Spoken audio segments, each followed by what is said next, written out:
Eh bien, avant que j'avance un peu trop en forêt et en montagne, aussi bien vous dire où est-ce que je vous amène. Alors, je vous amène, comme c'est là, en haut du mont Adams, le deuxième mont le plus élevé de la chaîne appalachienne, en fait sur la côte est américaine. Et le mont, à la partie du mont Adams, on a une vue vers le mont le plus élevé, c'est-à-dire le mont Washington. Alors, je vous amène en haut là, dans le registre des 2000 mètres. Bonjour, mon nom est Louis Lavoie, je suis l'auteur du blog fairedelabelephoto.com, un blog qui s'applique à partager, tout comme cette chaîne-ci, avec vous, des trucs, des conseils, des astuces, de même que des découvertes, afin que vous puissiez progresser dans votre cheminement photo. Et si vous aimez des vidéos comme celle-ci, n'hésitez pas à cliquer sur j'aime, à vous abonner à ma chaîne YouTube et surtout, n'hésitez pas à partager. J'en profite un peu pendant qu'on est dans une portion un peu plus plane du sentier. En fait, on vient de partir et je viens de partir. Comme ça, on est dans la portion un peu plus plane parce que tout à l'heure, là, allez, ça va partir dans ce registre-là et je serai moins en mesure de vous parler. Alors, peut-être juste pour vous parler un tout petit peu d'aujourd'hui, le sentier que j'ai choisi de prendre pour monter s'appelle Airline, aérienne, la ligne aérienne. C'est une ligne aérienne parce que c'est magnifique. On va sortir assez rapidement du boisé et de là, tout est découvert et vous allez voir toute l'ampleur du massif et en fait, toute la beauté du massif. Ça va être vraiment super, super, mais c'est un sentier qu'on prend surtout lorsque il fait beau. Parce que lorsque la météo elle est plus menaçante, c'est pas le temps de se retrouver sur ce sentier-là. J'ai déjà le souffle un peu court. Oui, oui, ça annonce pour la suite.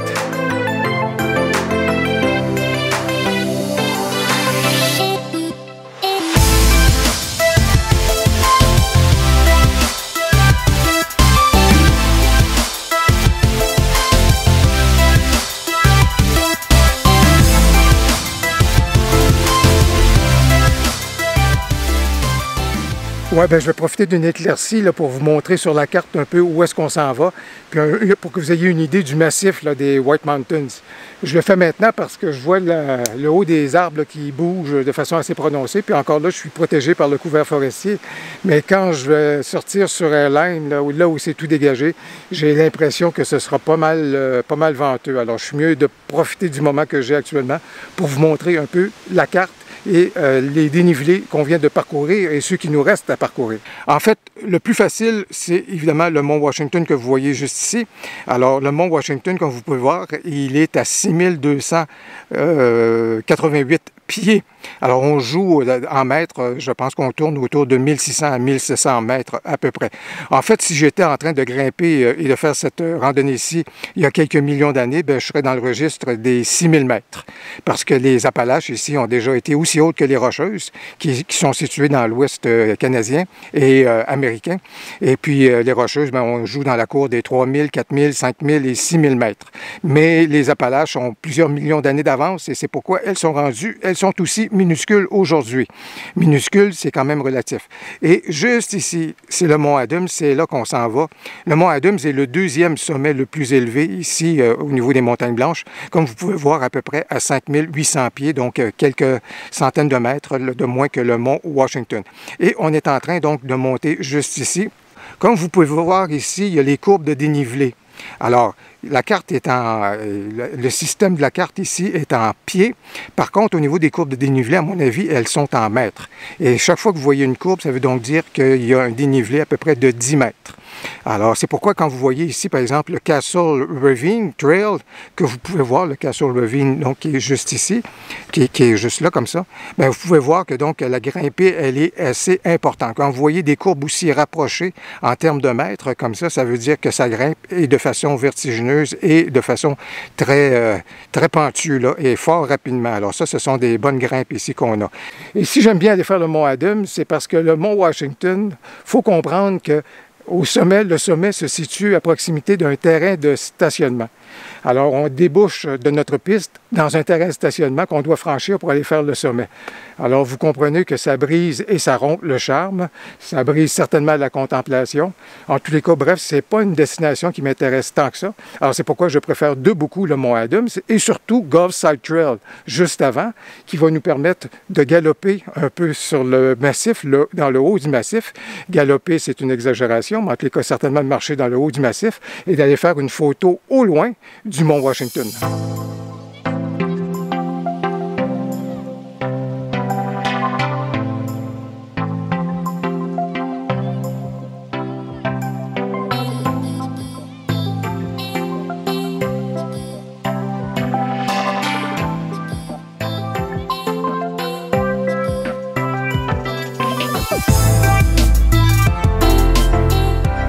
Eh bien, je m'apprête à quitter le couvert forestier, puis on va déboucher sur la portion dénudée de Airlines.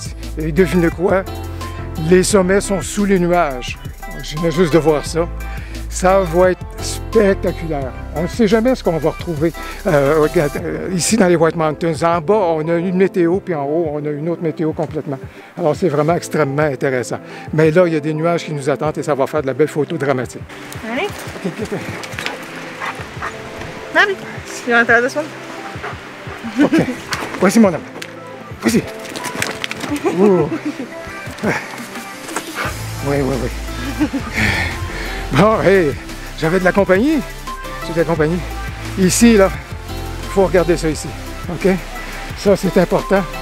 Si, faut vraiment prendre ça au sérieux ici dans les White Mountains parce que ça vient vous dire que si jamais la météo n'est pas clémente, suffisamment clémente pour votre projet, faites donc demi-tour. Ça m'est arrivé en plein hiver. J'ai de la compagnie. Alors, ça m'est arrivé en plein hiver. C'était une tempête de neige en bas, mais rendu ici, c'était un blizzard. Et à ce moment-là, c'était extrêmement périlleux et dangereux. On ne voyait pas les cairns qui nous indiquaient le sentier. Et dès qu'on marchait un peu, les pas s'effaçaient derrière nous à cause du blizzard. Alors ici, là, c'est à prendre au sérieux. Mais pour aujourd'hui, ce n'est pas des nuages qui vont nous détourner de notre projet. Eh bien, comme je vous l'indiquais, eh bien, on sort du couvert forestier. Ça m'a pris environ 2h30 à me rendre ici. Là, on sort du couvert forestier et l'air climatisé vient de commencer. Le vent, il est très prononcé. Alors, allez, je pense qu'il va falloir s'habiller un tout petit peu plus.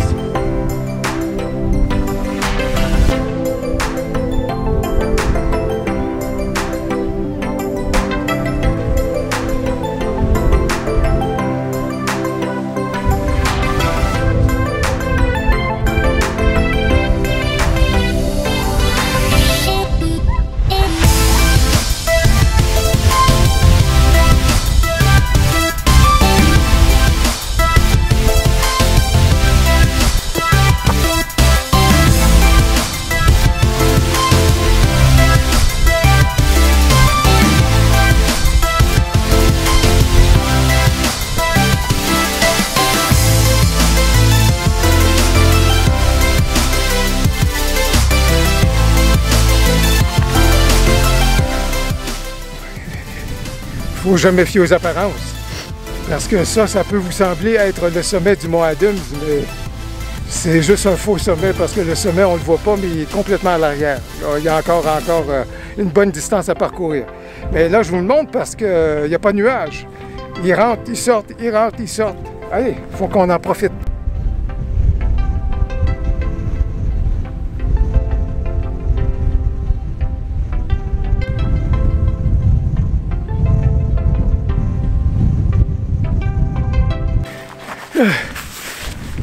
Il y a des gens qui sont tout à fait en haut du mont Mansfield. C'est ça que je vous montrais là. Alors, ça ne doit pas être chaud comme c'est là, les vents qui balaient énormément les sommets. C'est pas dit que je vais me rendre dans le haut du Mont Adams. En fait, je pense que je m'y rendrai pas parce que ça vaut pas la peine. On fait juste se faire vanter.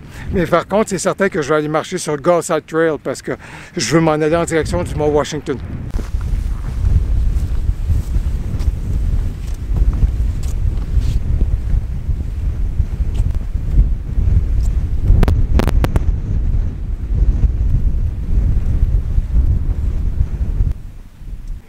Vous allez peut-être pas avoir de difficulté à me croire, compte tenu de ce que vous voyez actuellement.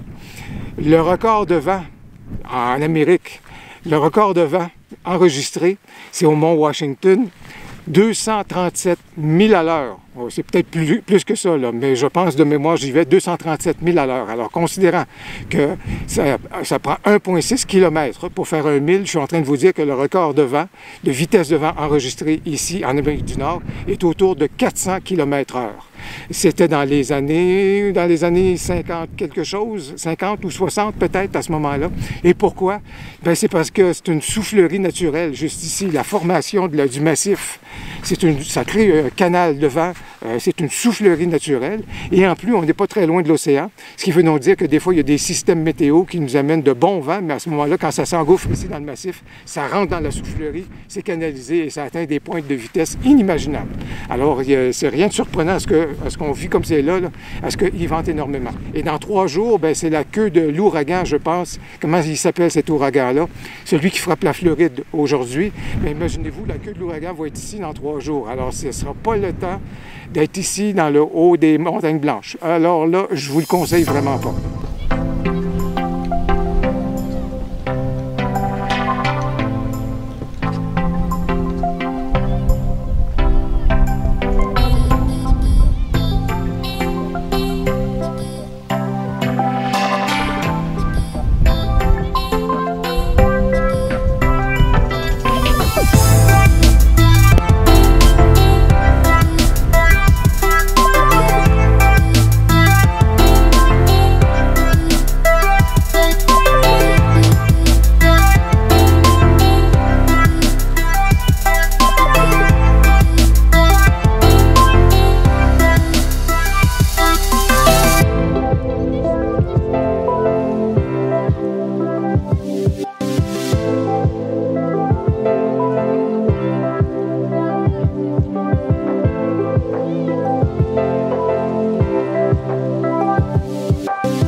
Eh bien les amis, le moment que j'aime beaucoup aller en fin de journée comme ça, quand on est allé faire un projet comme ça, surtout lorsqu'on monte et puis qu'on redescend et qu'on est toujours en un seul morceau, ben c'est intéressant. Puis ça mérite à ce moment-là qu'on fête ça.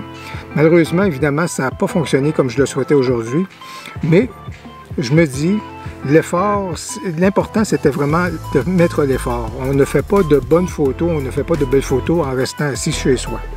Donc, il faut aller, il faut essayer. Ça réussira, ça ne réussira pas, mais je pense que ça vaut vraiment la peine à ce moment-là de se mettre en action et d'essayer d'aller faire des choses. Ça ne fonctionnera pas cette fois-ci, mais demain, j'ai un autre projet photo qui m'attend, puis je pense qu'à ce moment-là, avec un peu de chance, puis si la météo collabore, bien, ça pourrait être intéressant également. J'espère que la vidéo vous a plu. Si c'est le cas, n'hésitez pas à cliquer sur j'aime, à vous abonner à ma chaîne YouTube et surtout, n'hésitez pas à commenter, j'ai bien hâte de vous lire. Au plaisir, à la prochaine.